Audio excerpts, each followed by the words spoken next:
I'm typing this while sitting in the hospital corridor, directly across from the room where my wife, Lauren, is lying heavily sedated. If not for that car accident yesterday morning, I would have never known what she's been hiding from me. I walked away with minor bruises and cuts, but Lauren wasn't so lucky. She has a broken collarbone, 2 fractured ribs, and a collapsed lung that keeps her from fully breathing on her own right now. But if I'm honest, her physical injuries aren't what's shaking me the most. The wreck only peeled back the curtain on a much deeper catastrophe in my life, one I hadn't even suspected until I stumbled upon it in the cruelest way possible. Lauren and I have been married for 9 years, together for nearly 15. We have 2 kids, Jacob, 10, and Lily, 8. They stayed at my parents' house overnight because Lauren and I were supposed to leave for a trip the next afternoon. A chance to relax as a family. But life, apparently, had other plans. I'd noticed her becoming distant over the past few months. I chalked it up to stress. She teaches piano lessons in town and performs in a local ensemble, and I work part-time at a security agency, often with night shifts. Sure, we'd bicker sometimes, but I never dreamed she'd do the unthinkable. Then, on the night before the crash, Lauren told me she was headed out for a quick get-together with her best friend, Courtney, supposedly, just drinks to celebrate the upcoming vacation. Snow was falling heavily. I practically begged her to be careful on the roads, but she just waved me off. Around 5 in the morning, I woke up and glanced out the window. Her car was still gone. We'd gotten more snowfall, so I assumed maybe she'd crashed at Courtney's place rather than drive home in bad conditions. No texts, no calls. A knot of anxiety tied up my stomach.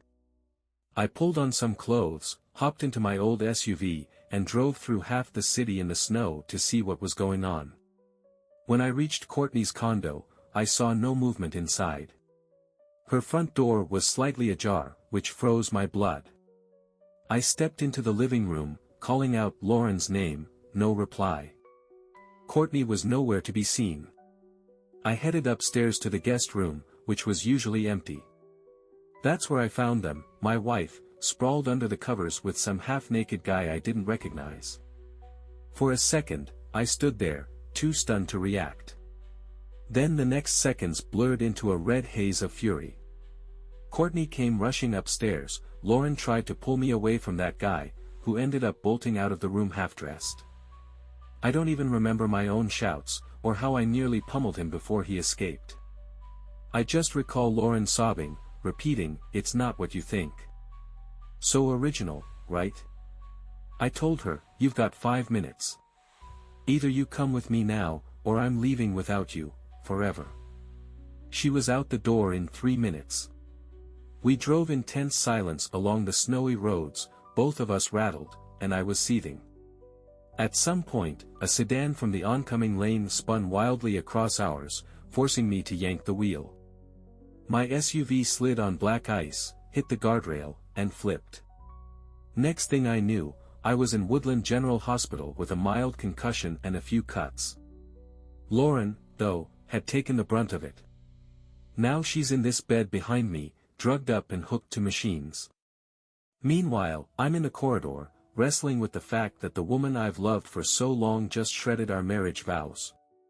All I can think is, if not for that crash, I'd still be living in the dark, never knowing.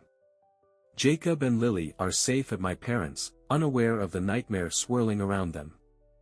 I'm not even sure how to explain all this to them, or if I can. But I do know our family will never be the same again. Right now, part of me wants to burst into that hospital room and demand every ugly detail. The other part wants to run and never look back. All I feel is betrayal, a numb sense of unreality, and an odd pity, because she's so hurt. The doctors tell me she'll recover in time, but I'm not sure I will. And the worst part? There's not a soul in the world I can talk to about this, aside from my own racing thoughts and the steady hum of hospital machines. How do I pick up the pieces of my life from here? I have no idea. I'm just typing this out on my phone, hoping it'll keep me from going completely insane. The next hour felt like a lifetime. I sat there in the hall, staring at the coffee machine in the corner, trying to coax myself into actually getting up and buying a cup.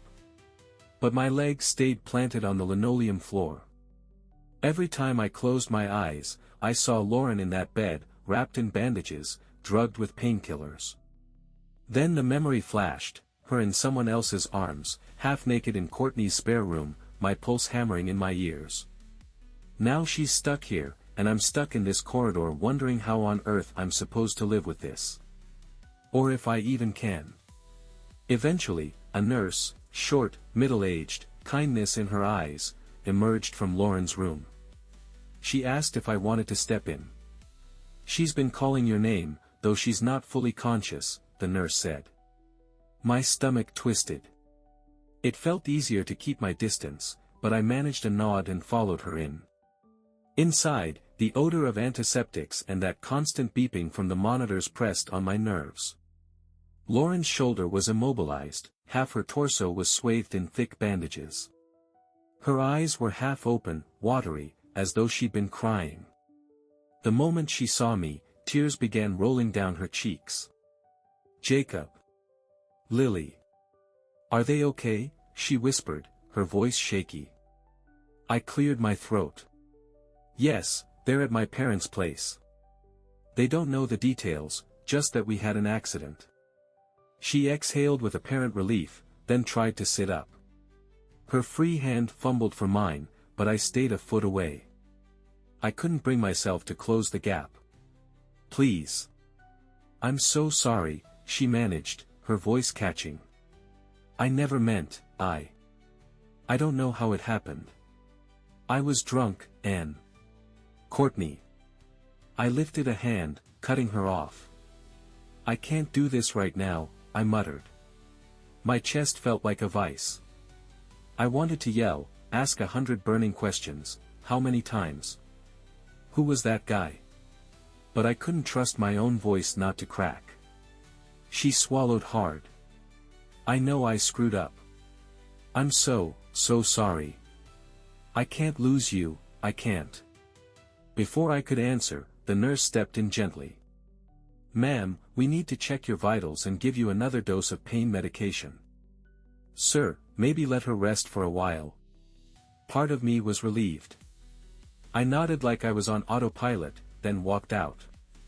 My pulse was racing, my palms felt clammy. The conversation hadn't even begun, and yet it already drained me. How could I possibly face what had really happened? I headed back into the hall, plopped down on the same plastic chair. After a minute, my phone buzzed in my pocket. It was my mom calling. She and Dad had obviously noticed Lauren and I never picked Jacob and Lily up, and we'd missed our flight, so alarm bells were probably going off in their heads. "Hey, Mom," I mumbled, my voice sounding exhausted to my own ears. "Oh my goodness, where are you two?" "What happened?" she asked quietly, probably trying not to scare the kids. "Jacob keeps asking why you aren't home yet. Are you both all right?" I swallowed. "We got in a wreck. I'm okay. Lauren got hurt worse. She's in the hospital now. Mom, it's complicated." She paused. "Oh, honey, I'm so sorry. Lily and Jacob are fine here, but they're worried, especially Jacob. He's older, he senses something's off. Just keep them occupied a bit longer. Please don't mention what I told you, only that we had a bad accident. I'll come by later tonight or tomorrow morning, explain everything." She gave a shaky sigh but agreed. I hung up and stared at my phone, half wishing I could toss it down the nearest trash chute. Before all this, I'd had a stable, if somewhat routine life. Now I was in the middle of a real-life nightmare. And the worst part? The car accident suddenly felt like a sideshow. My actual disaster was the cold, crushing realization that Lauren, my wife, the mother of our children, had betrayed everything I believed our marriage stood for. If not for that crash, I kept thinking, I'd still be clueless. But was it better to know, or would ignorance really have been bliss?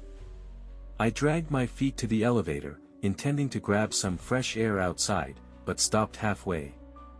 I felt like I might collapse under the weight of anger, confusion, and yes, pity for Lauren lying in a hospital bed. Not because I forgave her, but because there was no easy fix for either of us. For now, all I could do was stand there, alone in that fluorescent-lit corridor, listening to the faint hum of medical machines. Jacob and Lily's laughing faces floated through my head. Somehow, I had to keep it together, for them, if nothing else. But how? That was a question I had no answer to. I didn't manage to leave the hospital for what felt like hours. Every time I tried, some fresh wave of dread gripped me, pinning me in place. Eventually, I forced myself to step outside, if only to breathe air that didn't smell like antiseptic. I found an old wooden bench by the ambulance bay and sank onto it, ignoring the cold wind that stung my cheeks. 2 paramedics wheeled a gurney through the sliding doors, shouting terse instructions. It felt surreal to watch, knowing that just yesterday Lauren had been on one of those stretchers. My phone buzzed in my pocket again. Half of me wanted to toss it into the nearest trash bin, the other half knew I had to face whatever was coming. Glancing at the screen, I saw a name I recognized, Courtney. A groan escaped my throat. Courtney, the same friend who'd apparently been partying with Lauren, the same one who, in theory, should have had her back but somehow let her end up in bed with a stranger. Against my better judgment, I answered. Victor, Courtney began, sounding both rushed and nervous. I heard about the accident. Is Lauren okay? I let out a slow breath. She's alive, for now. Broken bones, collapsed lung. Probably be here a week or more. Courtney hesitated. Look, I'm so sorry for everything. If I'd known it would go this far, I swear I would've. You would've what? I cut in, my voice sharper than I intended. Stopped her from cheating? Or maybe locked the guest room door so I couldn't see her with him? What exactly did you expect to happen? She swallowed audibly. I get it, you're furious. Rightfully so. But I really didn't think she'd do something that reckless. We were just having a few drinks, then that guy showed up, and I pinched the bridge of my nose, trying to fend off a headache. Courtney, I'm not sure I want the details. What's done is done. She went silent on the other end. Ambulance sirens wailed in the distance, echoing my own sense of alarm. Eventually, she cleared her throat. Is there anything I can do? Tell you more about him?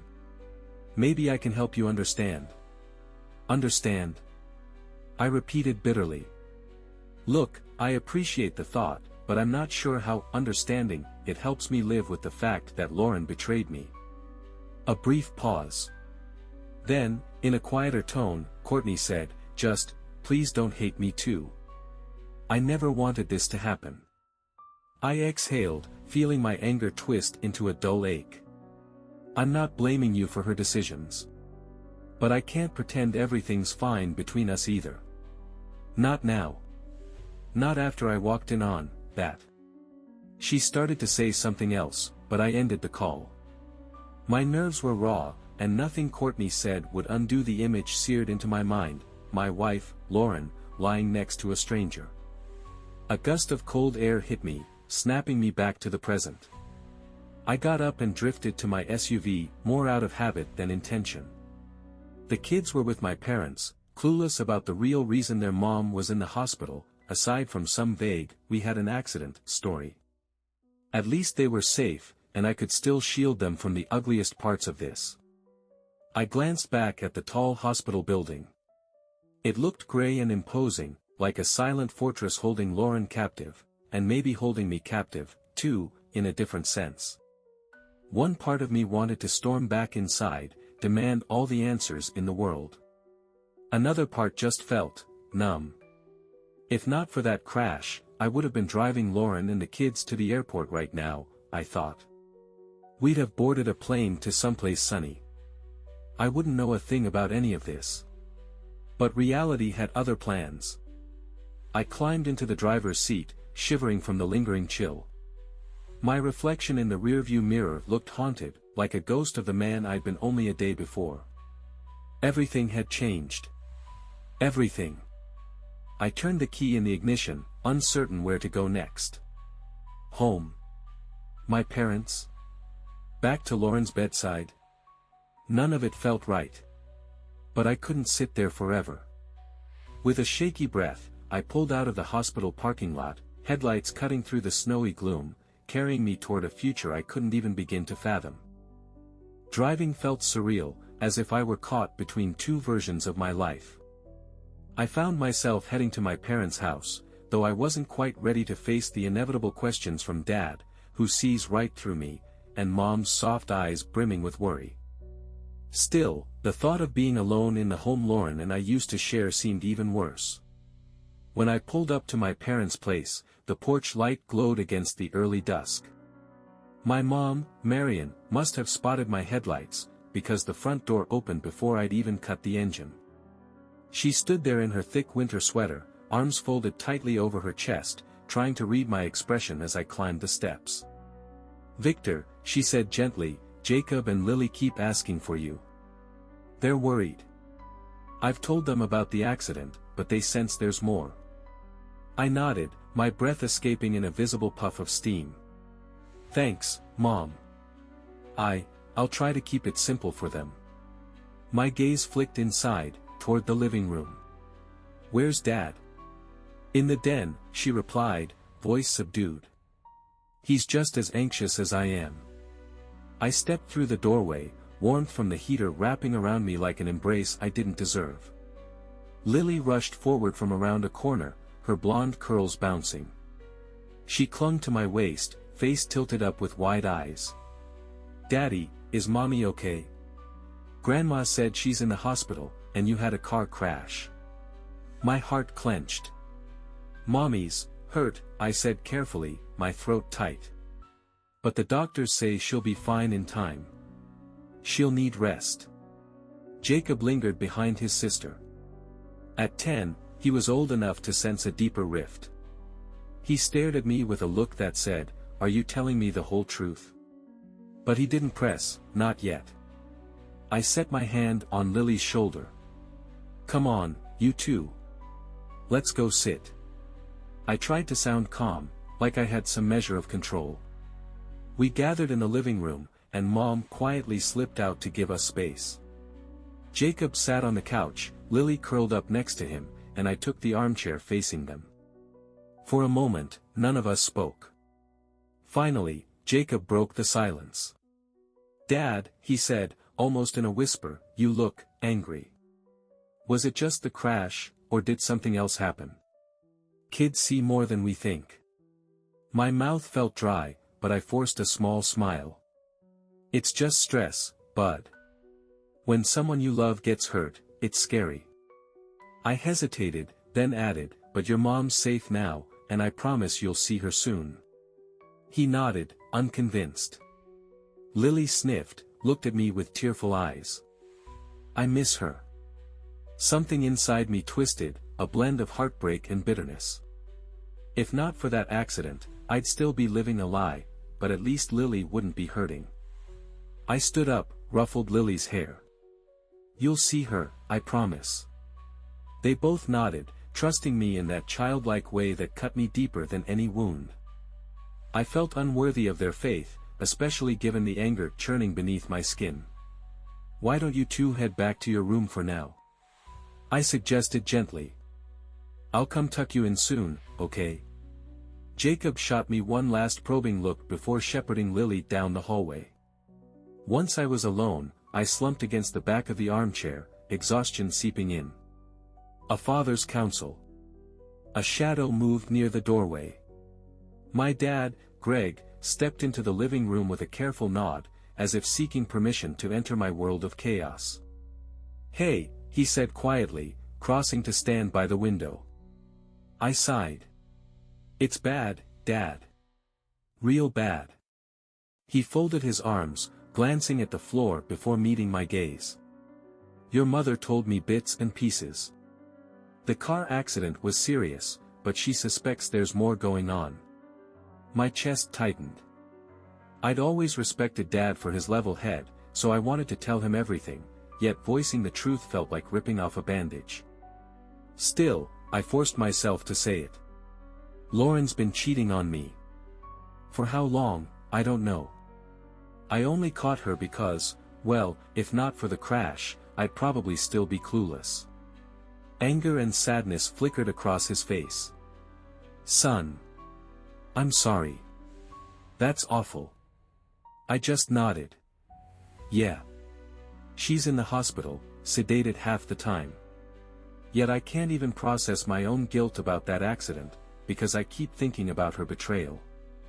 Dad's jaw tensed. Are you blaming yourself for the crash? Victor, you swerved to avoid another car, right? It happened right after I told her to either come home with me or never come home again, I muttered. I was driving angry, and the roads were terrible. I'm not sure if it changes anything, but guilt's still gnawing at me. He crossed the room, placed a firm hand on my shoulder. Listen, you made a split-second decision. That's what people do when they're in shock or furious. Don't let anyone, especially yourself, tell you otherwise. This doesn't excuse what she did. I swallowed, nodding. How am I supposed to deal with her now? She's hurt, but I can't just pretend we're okay. Dad exhaled. One step at a time. You've got the kids to think about. If you need space, take space. Don't let anyone force you to bring her back under your roof until you're ready, or unless you decide that's what you want. My eyes stung, though I refused to let tears fall. It's all so messed up, Dad. Jacob and Lily, they're caught in the middle. Lauren's parents will probably blame me if I don't stand by her while she recovers.